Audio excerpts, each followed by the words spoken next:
What happens when a man with a badge, a gun, and a heart full of hate makes the single biggest mistake of his life? You're about to hear the story of Officer Frank Miller, a cop who saw a black man in a hoodie and decided he was a threat. He decided to teach him a lesson with his fists on a hot summer afternoon. But that lesson would boomerang back with the force of a hurricane. The man he punched wasn't a thug. He wasn't a dealer. He was the most powerful man in the entire city. This isn't just a story about a punch. It's about the shattering of a life, the exposure of a broken system, and the brutal, unrelenting nature of karma. Stay with us. The August sun beat down on Oakmont, North Carolina, with a suffocating intensity that made the asphalt soft and temper short. For Officer Frank Miller, the heat was just another antagonist in a city he felt was slipping through his fingers. He gripped the steering wheel of his patrol car, his knuckles white as he navigated the cracked streets of the Elmwood district. "Look at this place, Dave," he grunted, nodding towards a group of teenagers laughing on a street corner. "Used to be you'd see kids playing ball. Now it's just this." His partner, Officer David Ramirez, a younger cop who still had a sliver of optimism left, just shrugged. "They're just kids, Frank. It's summer." "Yeah, kids," Miller scoffed. The word dripped with disdain. To him, they weren't kids. They were future problems, statistics in waiting. Frank Miller was a man of simple, ugly certainties. He was a third-generation cop. His father and grandfather had worn the Oakmont PD blue. They had policed a different city, a city where lines were clear and respect was a one-way street, flowing obediently towards the badge. Frank clung to that legacy like a drowning man to a rotten plank. In his mind, the world had gone soft, coddling the very elements he'd sworn to contain. He saw the city's new mayor, Marcus Davenport, as the living embodiment of that softness. Elected on a wave of progressive enthusiasm 6 months prior, Davenport was everything Miller despised. He was young, Ivy League educated, and black. He talked about community policing, de-escalation, and systemic review. To Miller, these were just code words for being weak, for handcuffing the police and letting the animals run the zoo. He'd never met the man, only seen his smooth, smiling face on TV, and he hated him with a fervor that was almost personal. "We get a call?" Ramirez asked, breaking the silence. "Nah, just doing a little proactive policing," Miller said, his eyes scanning the block. The phrase was his go-to excuse for cruising through neighborhoods he deemed problematic, looking for a reason, any reason, to assert his authority. That's when he saw him. Ahead, next to a small, fledgling community garden plot wedged between two dilapidated buildings, a man was kneeling in the dirt. He was tall, well-built, and wearing gray sweatpants, a dark blue hoodie with the hood up against the sun, and scuffed work boots. He was methodically pulling weeds from around a row of tomato plants. Every single one of Frank Miller's prejudices flared to life. The neighborhood, the hoodie, the man's race. It was a perfect storm of stereotypes in his mind. "Bingo," Miller whispered, a predator's glint in his eye. He slowed the cruiser to a crawl. "What's our boy in the garden up to?" "Looks like he's gardening, Frank," Ramirez said, a note of weariness in his voice. He knew where this was going. In 100-degree heat, in that getup, he's either casing those apartments or he's stashed something in that dirt, Miller declared, his conclusion already set in stone. "Let's go have a chat." He pulled the car over abruptly, the tires crunching on loose gravel. He didn't wait for Ramirez, just swung his door open and strode toward the garden, his hand resting authoritatively on the butt of his Glock. The man in the garden, Marcus Davenport, heard the car and looked up. He shielded his eyes from the sun, his hands covered in rich, dark soil. He had intentionally come here alone, without his security detail, and dressed this way for a reason. This garden was his quiet project, a small, privately funded initiative he'd started to bring fresh produce to a food desert. He came on his off hours to work the soil himself, to feel connected to the community he served in a way press conferences and city hall meetings never could. It was his escape. "Afternoon," Davenport said, his voice calm and even. Miller ignored the greeting. He stopped a few feet away, planting his feet in a wide confrontational stance. "What are you doing here?" he demanded, his tone accusatory.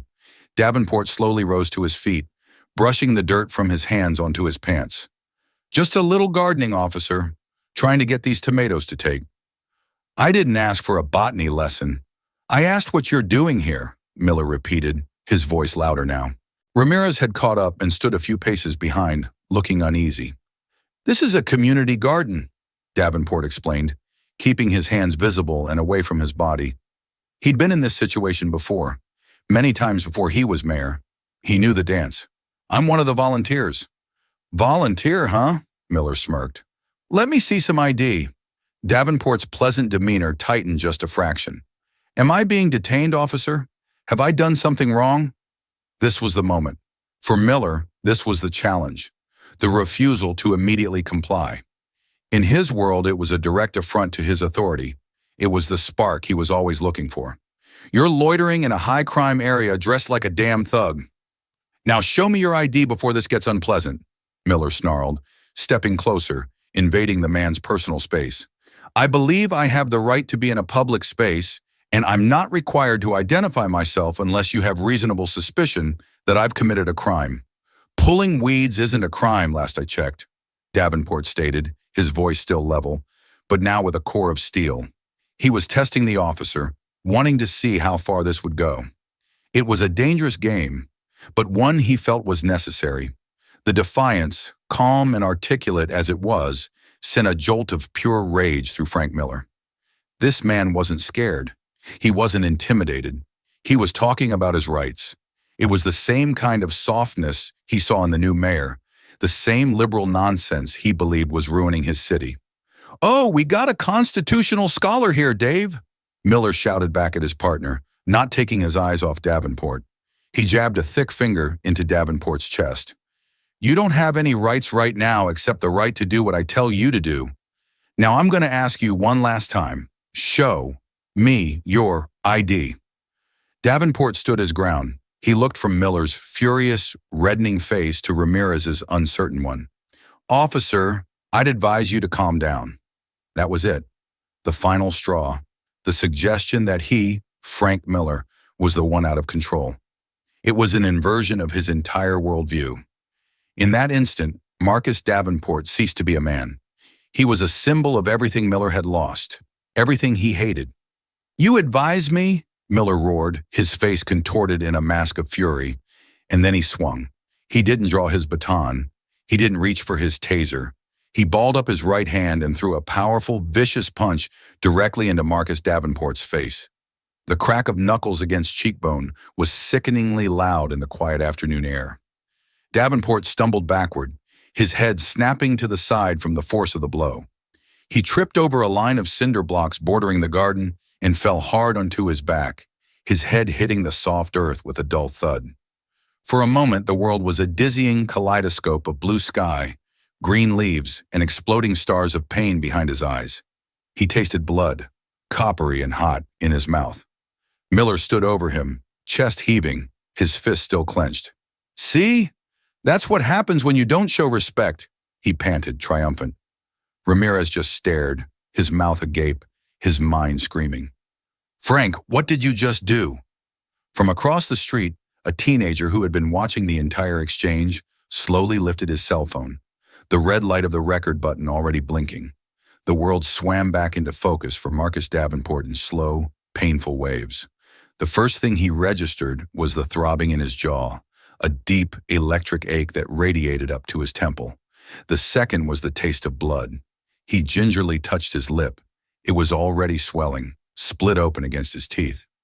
He lay there for a second, the rough soil of the garden he'd been tending, now a cradle for his aching head.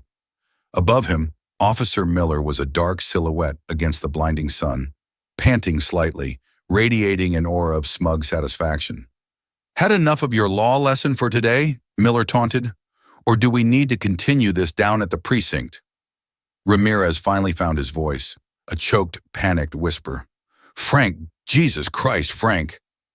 Davenport ignored Miller's goading. He pushed himself up slowly, first onto his elbows, then into a sitting position. He spit a glob of blood and dirt onto the ground. His mind, which had been momentarily scrambled by the impact, was now working with a chilling, crystalline clarity. The initial shock was rapidly being replaced by a cold, controlled anger. Not just for the physical assault, but for the profound, arrogant injustice of it all. He had been punched for the crime of existing in a hoodie while black. He looked at Miller, truly looked at him. He saw the contempt in the officer's eyes, the complete lack of remorse, the certainty that he had done the right thing. And in that moment, Mayor Marcus Davenport made a decision. He would not scream. He would not curse. He would let the officer's own actions be the anvil on which his career was broken. With a grunt of pain, Davenport pushed himself to his feet. He was unsteady for a moment, but he squared his shoulders and faced the two officers. He met Miller's hateful glare with an unnerving calm. "You just made a mistake," Davenport said, his voice raspy. Miller laughed, a short, ugly bark. "The only mistake here is you, pal. Now for the last time, give me your damn ID before I add resisting arrest and assault on an officer to your tab." "Assault?" Davenport asked, a flicker of disbelief in his eyes. "You're going to claim I assaulted you?" "My hand hurts from hitting your thick skull." "Looks like assault to me," Miller retorted, already building the false narrative in his head. Davenport simply shook his head slowly. He reached not into his front pocket, but into the deep inner pocket of the hoodie. For a tense second, Miller's hand went back to his gun. Ramirez flinched, but Davenport's hand emerged holding not a weapon, but a worn leather wallet. He didn't flip it open to his driver's license. He moved with a deliberate slowness, every gesture calculated. He opened it and carefully extracted a single, laminated card. He held it out. Miller snatched it from his hand impatiently. He glanced down, ready to run the name through the system and find a litany of priors to justify his actions. His eyes scanned the card. He saw the official seal of the city of Oakmont. He saw the photograph, a professionally taken headshot of the same man standing before him, albeit cleaned up, in a suit and tie. And he saw the name printed in bold official font. Marcus Davenport, Mayor, City of Oakmont. The world stopped. For Frank Miller, it was as if the ground had dissolved beneath his feet. The smug confidence drained from his face, replaced by a wave of sickening, ice-cold dread. The color vanished, leaving his skin a pasty, mottled gray. His mouth opened, but no sound came out. His brain simply refused to process the information. It was impossible, a glitch in the matrix. He looked from the ID card to the man's bloody face, then back to the ID card. The confident politician in the photo and the man with the split lip were undeniably the same person. Ramirez, sensing the sudden, catastrophic shift in the atmosphere, stepped forward. "Frank, what is it?" Miller didn't answer. He couldn't. The ID slipped from his numb fingers and fluttered to the ground. Davenport bent down, picked it up, and calmly slid it back into his wallet. He looked at the utterly broken man in front of him. Miller's bravado had evaporated, replaced by the raw, primal fear of a man who has just walked off a cliff. "Officer Miller," Davenport said, reading the name tag on the officer's uniform for the first time. His voice was quiet, but it carried the weight of an entire city government. "You have a right to remain silent." He then turned his gaze to the other officer.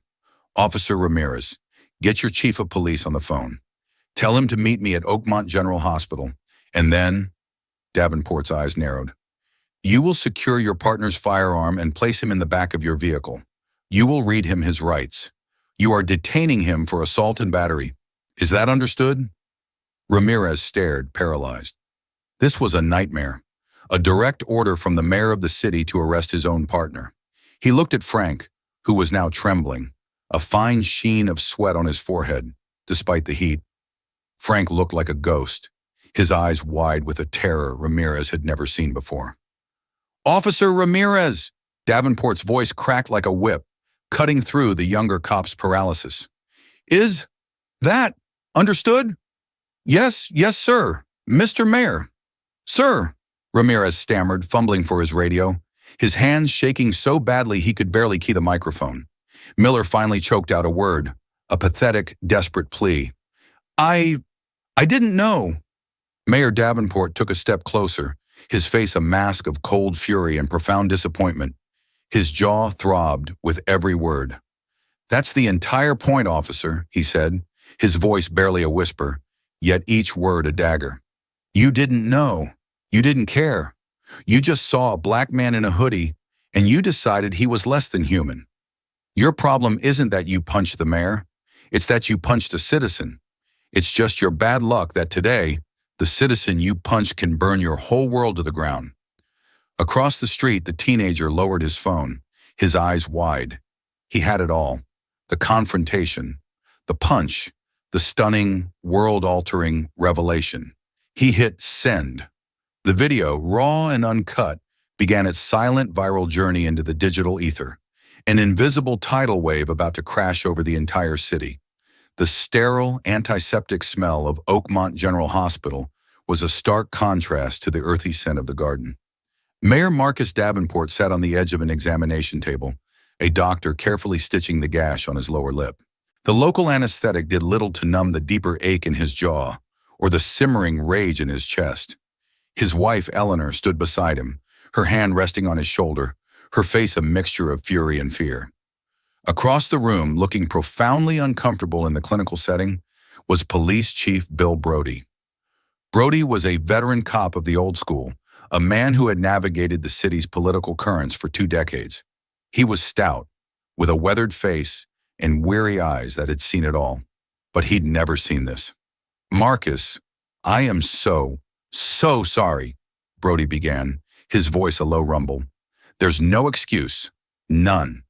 Davenport didn't look at him, keeping his eyes fixed on the far wall. "Save the apologies, Bill. They're useless to me right now. What's the status of Officer Miller?" "He's at the downtown precinct in a holding cell. Ramirez is giving his statement to Internal Affairs as we speak. We've secured his body camera, Ramirez's, and the dash cam from the vehicle. I've placed Miller on unpaid administrative leave, effective immediately." "Unpaid leave?" Davenport finally turned to face the chief, his eyes blazing. "Bill, your officer committed a felony assault on camera for no reason. This isn't a matter for administrative leave. This is a criminal matter. I want him booked. I want the district attorney's office to have a file on their desk by morning. I was assaulted, and I want him charged." Eleanor squeezed his shoulder. "Marcus, maybe we should just—" "No, Ellie," he said, cutting her off gently but firmly. "This isn't about me anymore. What if I wasn't the mayor? What if I was just some guy from the neighborhood? What happens to him? Does he get a formal apology and a gift card? Or does he get a resisting arrest charge to go with his broken jaw? We all know the answer." Chief Brody nodded grimly. He knew the mayor was right. The system, his system, was designed to protect its own. An officer's word against the civilians, especially in a neighborhood like Elmwood, was an uneven fight. But this changed the entire calculus. "I understand, Mr. Mayor," Brody said, his tone formal. "I'll make the call to the DA myself. You'll have my full cooperation." As the doctor finished the last stitch, Davenport's chief of staff, a sharp woman named Maria Flores, rushed into the room, her face pale. She held up her phone. "It's everywhere, Marcus," she said breathlessly. "It's gone viral, a bystander's video. It's on every news site, every social media feed. CNN and Fox News are already picking it up. The Associated Press just sent out a bulletin." She showed him the screen. It was the teenager's video, shaky but brutally clear. It showed the whole ugly ballet. Miller's aggression, Davenport's calm refusal, the vicious punch, the fall. The audio was clear enough to hear the slurs, the demands, and the shock in Ramirez's voice. The video cut off just after the reveal, leaving millions of viewers with the stunning cliffhanger. Davenport watched it, a knot tightening in his stomach. His quiet, personal moment of service had become a public spectacle, a national flashpoint. "Schedule a press conference," he told Maria, his voice firm. "Tomorrow morning, on the steps of City Hall, and get me the file on Officer Frank Miller. I want his entire service record, every commendation and every complaint." Meanwhile, across town, Karen Miller was in her kitchen, unloading groceries, when her phone began to buzz incessantly. It was a group chat with other police wives. Confused, she opened it. "OMG, Karen, is this Frank? I just saw the news. Praying for you. Don't believe the media lies." A link was attached. Her heart pounding, she clicked it. The video played on her small screen. She saw her husband, her Frank, the man who played with their two young daughters in the backyard, his face twisted into a snarl she'd never seen before. She saw him throw the punch. She felt sick. The front door opened and closed. Frank walked in. He looked like a man who had aged 20 years in 3 hours. His uniform was rumpled, his face ashen. He looked at her, his eyes hollow and filled with a terrifying mix of anger and despair. "Don't," he said, his voice cracking. "Don't say a word. It's not what it looks like." "Not what it looks like," Karen whispered, holding up her phone. "Frank, you punched a man, for no reason. They're saying he's the mayor. He was antagonizing me. He was a mouthy thug in a hoodie, refusing to show ID," Frank yelled, his voice rising with panic and self-justification. "How was I supposed to know? It's a setup. That son of a bitch, he set me up. He wanted this to happen." The conspiracy theory tumbled from his lips, a desperate, flimsy shield against the crushing reality of what he had done. He was a victim. The Mayor Davenport was an anti-police activist who had engineered the whole event to ruin him, to ruin the department. It had to be true. The alternative, that he was a violent, racist cop who had just destroyed his own life and his family's future, was too monstrous to contemplate. Karen stared at him, the man she had loved for 15 years. For the first time, she saw past the confident cop and the loving father. She saw something ugly and rotten coiled at his core, something he had always kept hidden. And she realized the man in the video wasn't an aberration. It was the real Frank. The press conference the next morning was a media circus. Dozens of cameras and reporters crowded the steps of City Hall. When Mayor Davenport emerged, a visible hush fell over the crowd. He walked to the podium, the morning light catching the fresh stitches and the dark, angry bruise blooming on his jaw. He looked directly into the cameras, his gaze unwavering. "Yesterday, I was the victim of an unprovoked assault at the hands of an officer of the Oakmont Police Department," he began, his voice clear and strong. "But I am not here today to talk about myself. I am lucky. I have a title, a platform, and a team of people to support me. My experience is not about the injustice done to a mayor. It is about the injustice that happens to countless others in our city who do not have a title, who are not filmed, and whose voices are not heard." He held up a folder. "I have here the service record of Officer Frank Miller. It contains several commendations for bravery. It also contains 4 prior excessive force complaints, all of which were dismissed with an internal reprimand. The victims in all 4 cases were minority citizens." A wave of murmurs went through the press corps. "This is not about one bad apple," Davenport continued, his voice rising with passion. "This is about a system that protects bad apples. It's about a culture that allows an officer to view a citizen as an enemy, to see a skin color and a hoodie and presume guilt. The punch I received is a symptom of a much deeper disease, and I promise you all, as your mayor, we are going to cure it. Effective immediately, I am requesting a full, independent investigation by the Department of Justice into the patterns and practices of the Oakmont Police Department. We will have transparency, we will have accountability, and we will have reform. This stops now." It was a declaration of war, not on the police, but on the culture of impunity that had protected men like Frank Miller for generations. From his living room, watching the press conference on TV, Frank Miller felt the last of his world crumble to dust. The mayor wasn't just coming for his job, he was coming for everything. The days following the press conference were a whirlwind. The Department of Justice agreed to open a preliminary investigation into the Oakmont PD. Protesters, energized by the mayor's stand, held peaceful but vocal rallies outside police headquarters. The story of the mayor and the cop was the lead item on national news broadcasts. Frank Miller became a household name, a face for police brutality. For Miller himself, life had become a claustrophobic nightmare. He was confined to his house, a pariah in his own neighborhood. News vans were parked on his street. His daughters were being taunted at school. His wife, Karen, moved like a ghost through their home, her silence a heavier condemnation than any shouted accusation. His only lifeline was the police union and its slick bulldog lawyer, a man named Bob Garrison.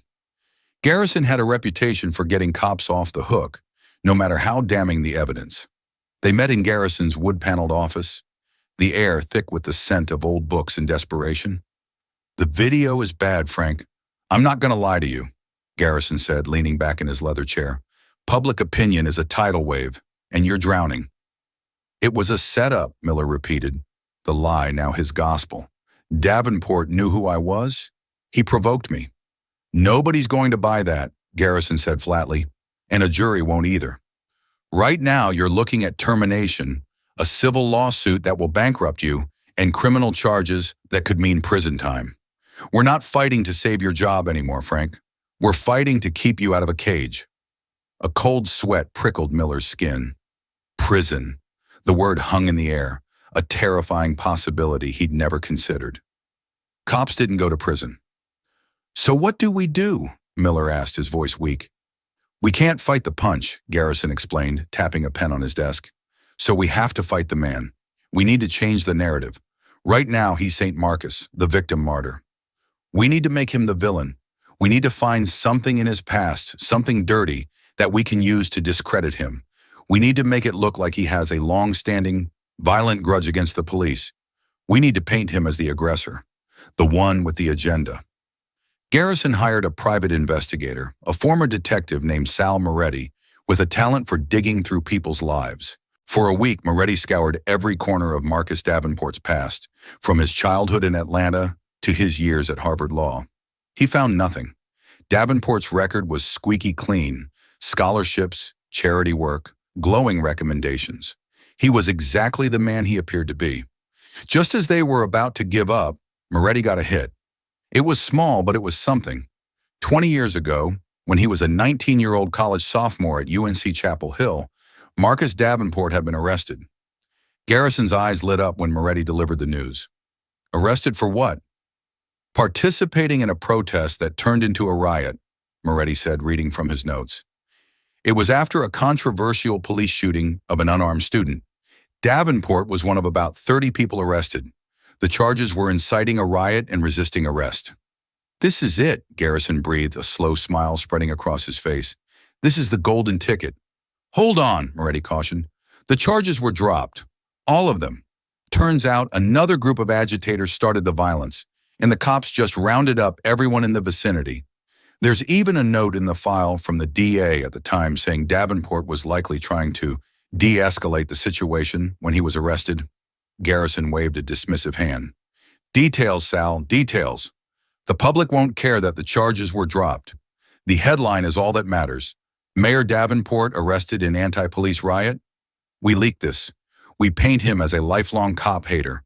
We can argue this whole thing was a calculated act of revenge for his arrest 20 years ago. It creates reasonable doubt. It muddies the water. Their target for the leak was a conservative blogger and local radio host named Chet Riggs, a man who saw conspiracies everywhere and had a particular disdain for Mayor Davenport. Garrison fed him the story, complete with a copy of the old sealed arrest record. Riggs ran with it, gleefully. The story exploded. Mayor Davenport's secret radical past, arrested in violent anti-cop riot, the headline screamed. On his show, Riggs spun a tale of a young, radical Davenport filled with hate for the police, who had now used his power as mayor to entrap a good, honest cop. The narrative began to shift. The mayor's office was flooded with angry calls. The police union's message board lit up with support for Frank Miller. For the first time since the punch, Miller felt a flicker of hope. But they had made a colossal miscalculation. They had underestimated the city's real journalists. Sarah Jenkins was a reporter for the Oakmont Observer, the city's main newspaper. She was in her late 30s, sharp, relentless, and had a finely tuned nose for manufactured outrage. When the story about Davenport's college arrest broke, her first thought wasn't, wow, what a hypocrite, but why is this coming out now? She started digging. It didn't take her long to get the full story of the dropped charges and the DA's note. She saw the leak for what it was, a desperate, transparent smear campaign. But it made her curious. If the union was willing to go to these lengths to defend Miller, what else were they hiding? She decided to stop investigating the mayor and start investigating the cop. Using the 4 prior excessive force complaints Davenport had mentioned as a starting point, she filed a Freedom of Information Act request for the full unredacted case files. The city, under direct orders from the mayor's office to be fully transparent, complied immediately. The files were a revelation. In public, they were dismissed cases. Internally, the documents told a different story. One complaint from 3 years prior stood out. It was filed by a young Hispanic man named Javier Reyes, who was 18 at the time. Miller had stopped him for a broken taillight. The stop escalated. According to the report, Miller had pulled Reyes from the car, slammed him against the hood, and threatened to deport his entire family, even though Reyes was a U.S. citizen. Reyes filed a complaint but dropped it a week later, stating he no longer wished to pursue the matter. It smelled wrong to Sarah. Why would a terrified 18-year-old suddenly drop a complaint? She tracked down Javier Reyes. He was 21 now, working at his family's auto body shop.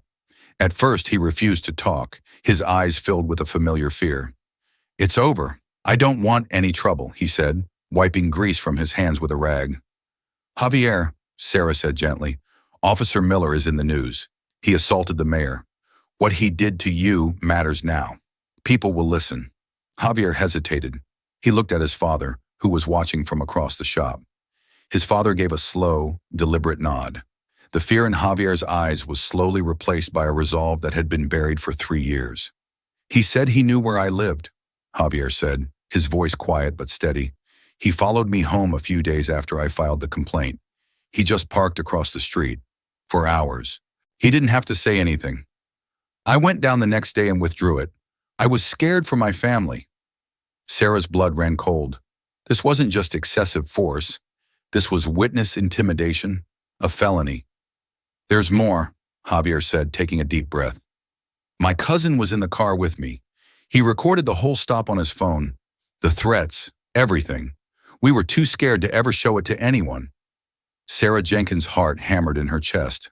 A second video. "Javier," she said, her voice taut with excitement. "Can I see that recording?" The smear campaign against Mayor Davenport was about to backfire in the most spectacular way imaginable. The video from Javier Reyes' cousin's phone was raw and damning. The nighttime footage was grainy, illuminated only by the flashing red and blue lights of Miller's patrol car. But the audio was perfectly clear. It was a masterclass in abuse of power. "License and registration, now!" Miller's voice boomed, aggressive from the first second. "Yes, sir, officer. It's just in the glove." Javier's young, nervous voice replied, "Keep your hands where I can see them. Both of you." The video captured every moment of the escalating terror. It recorded Miller's tirade when Javier fumbled with the papers, the sound of the car door being ripped open, and the sickening thud as Miller slammed the teenager against the hood. But the most chilling part was the threat, delivered in a low, menacing snarl. "You know how easy it would be for me to find a little baggie of something in this car? Huh? A little present to send you away. Or maybe I just call my friends at ICE. You think they'd be interested in your TO's landscaping business? One phone call, kid. I could ruin your whole family. You remember that." The video ended there. It was 10 minutes of unadulterated, racially motivated intimidation. Sarah Jenkins knew she was holding a bomb. She worked through the night with her editor, verifying every detail, cross-referencing the video with the official complaint file, and preparing the story. The next morning, the front-page headline of the Oakmont Observer was stark and explosive. Second video emerges, Officer Miller intimidated past victim into silence. Oakmont PD accused of cover-up. The story was accompanied by the full, unedited video, which the newspaper posted on its website. If the first video of the mayor being punched was a shock wave, this was the Richter 10 earthquake that followed. The impact was immediate and catastrophic for Frank Miller and the police union. Their carefully constructed narrative of a good cop being set up by a radical mayor was instantly obliterated. The smear against Davenport was exposed as a desperate tactic to protect a serial abuser. Public opinion, which had been momentarily swayed, swung back against Miller with the force of a wrecking ball. In his office, union lawyer Bob Garrison watched the Javier Reyes video, his face ashen. He slammed his fist on his desk. "That idiot," he seethed. "That goddamn arrogant idiot."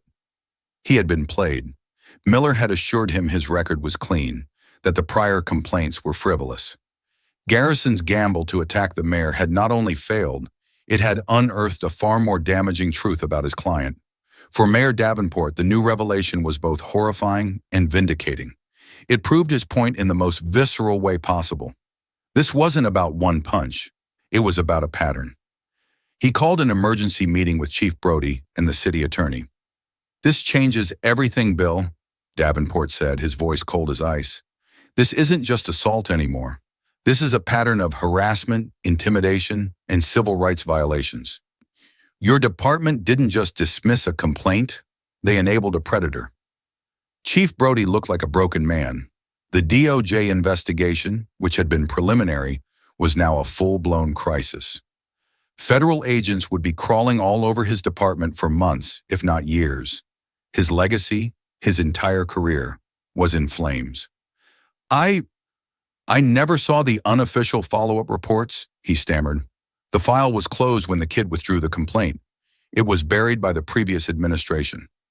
"That's the problem, Bill. The system is designed to bury these things," Davenport retorted. He turned to the city attorney. "I want Officer Miller's employment terminated, effective immediately. No more leave. No more union hearings. We invoke the moral turpitude clause. Fire him now." The legal machinery, greased by overwhelming political pressure and irrefutable video evidence, began to move with astonishing speed. Frank Miller received a certified letter that afternoon informing him that he was summarily discharged from the Oakmont Police Department.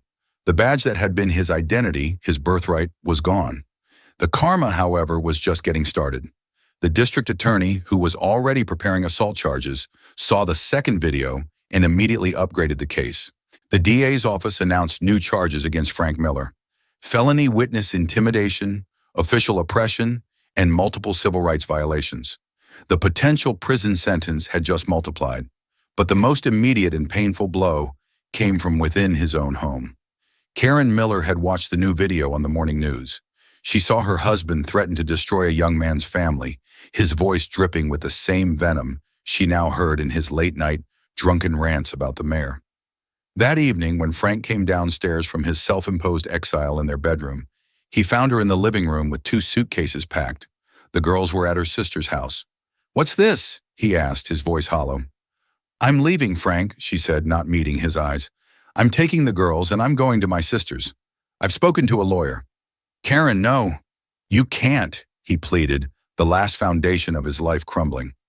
"They're lying. It's all a smear campaign." She finally looked at him, and her eyes were filled not with anger, but with a dead, empty pity. "Was Javier Reyes part of the smear campaign, Frank? Was that terrified boy a part of some grand conspiracy against you? Or were you just being a monster because you thought you could get away with it?" He had no answer. "The man I married, he put on a uniform to protect people," she said, her voice breaking. "That man, he's gone. I don't know who you are anymore, and I cannot let my daughters be around you. You are filled with so much hate. It's poison, Frank, and it's finally killed you." She picked up the suitcases and walked toward the door, not looking back. Frank Miller stood alone in the center of his living room, the silence of the empty house screaming in his ears. He had lost his badge, his freedom was in jeopardy, and now he had lost his family. He was utterly, completely alone, shipwrecked by the storm of his own making. The walls were closing in, and Frank Miller could feel their cold, concrete pressure in his bones. His termination was final. The district attorney was piling on charges. His wife was gone. The only calls he got were from reporters or angry citizens leaving vitriolic voicemails. The union, while still providing his legal defense, was distancing itself. He was radioactive. The linchpin in the DA's case, beyond the 2 damning videos, was Officer David Ramirez. As Miller's partner and the sole official witness, his testimony was crucial. Ramirez was caught in an impossible position. He'd spent his first few years on the force living by the blue wall of silence, the unspoken code that you never ever rat on a fellow officer. Frank had been his training officer, a man he had, on some level, looked up to. But Ramirez couldn't shake the images from that day. The arrogance in Miller's eyes, the sound of the punch, the look of utter shock and betrayal on the mayor's face. And now the Javier Reyes video confirmed his deepest fears. This wasn't a one-time lapse in judgment. This was who Frank Miller was. Internal affairs in the DA's office put Ramirez in a high-pressure squeeze. They had his body cam footage. It showed him standing by, doing nothing. They offered him a deal: testify truthfully against Miller, and he would face only a departmental suspension and mandatory retraining for failure to intervene. If he clammed up or lied, they would charge him as an accessory, and he'd lose his job and face jail time himself. Ramirez spent a sleepless week wrestling with his conscience. He thought about his own young son. What kind of man did he want his son to see him as? A liar who protected a bully, or a man who, when it mattered most, stood up and told the truth? He met with his own lawyer, a weary public defender, who laid out the stark reality. They have you, Dave. Your career is probably over either way, but only one path lets you sleep at night and keeps you out of an orange jumpsuit. With a heavy heart, Ramirez agreed to cooperate fully. He gave a sworn, videotaped deposition that was utterly devastating to Miller's case. He detailed not just the assault on the mayor, but countless other instances of Miller's casual racism and aggression. He recounted the times Frank would call in fake suspicious person reports just to harass people in minority neighborhoods. He described Miller's rants in the patrol car about Mayor Davenport, filled with racial slurs and contempt, which established a clear, pre-existing animus.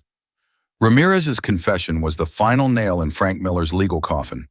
When Bob Garrison, Miller's lawyer, received a copy of the deposition, he knew the trial was unwinnable. Any shred of a defense they had, that it was a mistake, a misunderstanding, a moment of stress, was gone.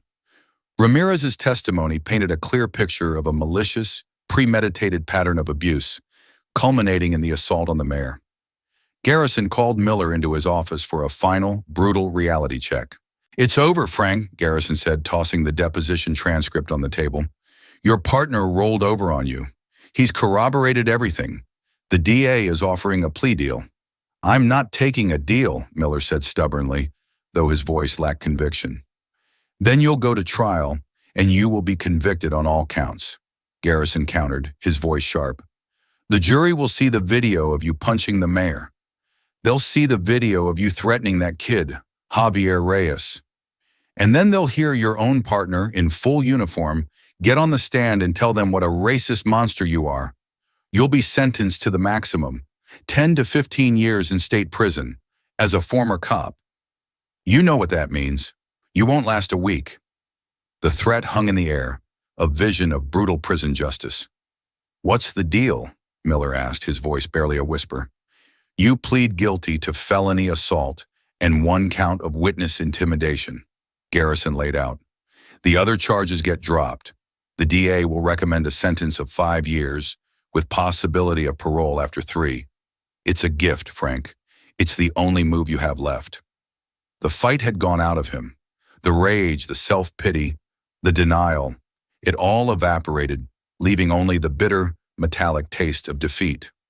He saw the long, bleak corridor of years stretching out before him. 3 years, 5 years, an eternity. He thought of his daughters growing up, of Karen moving on, of his name becoming a permanent stain on his family's legacy. He nodded slowly. "Okay." The plea hearing was a quiet, somber affair. The courtroom was packed with journalists and members of the public. Mayor Davenport was there, sitting in the front row, his face impassive. Javier Reyes and his family were there too. Frank Miller, dressed in an ill-fitting suit, stood before the judge, a shadow of the swaggering, confident man he once was. He looked thin, pale, and broken. When the judge asked for his plea, his voice was a dry croak. "Guilty, Your Honor." He had to make a statement as part of the deal. He read from a prepared text, the words hollow and rehearsed, apologizing to Mayor Davenport and to the community. But then he looked up from the paper, his eyes finding Davenport's in the crowd. For a brief moment, the mask slipped. In his eyes, there was no remorse. There was only a flicker of the old impotent rage, a look that said, "You did this to me." Davenport met his gaze, and he didn't see a monster anymore. He saw a small, pathetic man, a bully who had finally been confronted with a power greater than his own prejudice. There was no satisfaction in it, only a profound sadness for the waste and the hate that had brought them all to this room. The judge accepted the plea. The sentencing was set for the following month. The legal battle was over, but the karma was not yet finished. Sentencing day was cold and gray, the sky over Oakmont the color of slate. Frank Miller stood before the judge one last time. The courtroom was silent as the judge delivered his final verdict. He took the plea deal into account but spoke with a cold fury about the abuse of public trust. "You did not just assault a man, Mr. Miller," the judge said, his voice echoing in the chamber. "You assaulted the very principles you swore an oath to protect. You used your badge not as a shield to protect the innocent, but as a weapon to intimidate the vulnerable. The damage you have done to the community's faith in law enforcement is incalculable." He sentenced Frank Miller to 5 years in state prison. The bailiff moved in, placing Miller in handcuffs. The click of the metal was the final punctuation mark on his old life. As he was led away, he glanced back at where his wife and daughters would have sat. The bench was empty. Miller's first few months in the North Carolina State Penitentiary were a living hell. As Garrison had predicted, being an ex-cop in prison made him a target. He was jumped in the yard during his first week, leaving him with 3 cracked ribs and a permanent limp. He was forced into isolation for his own protection, spending 23 hours a day in a tiny concrete cell. The authority and physical power he had wielded with such arrogance were gone. He was now the one who was powerless, the one who lived in constant fear. The bully had become the bullied, a cruel but fitting symmetry. Back in Oakmont, the fallout from Miller's actions continued to reshape the city. Mayor Davenport, armed with a powerful mandate for change and the full backing of the Department of Justice, began the hard work of police reform. The DOJ's final report was a scathing indictment of the Oakmont PD, identifying systemic issues with racial bias, excessive force, and a lack of accountability. Chief Brody was forced into early retirement, replaced by a reform-minded black woman from the Atlanta Police Force, who immediately began implementing sweeping changes. A new empowered civilian review board was created, with the power to independently investigate complaints and recommend disciplinary action. A duty to intervene policy was instituted, making it a fireable offense for an officer to witness misconduct and do nothing.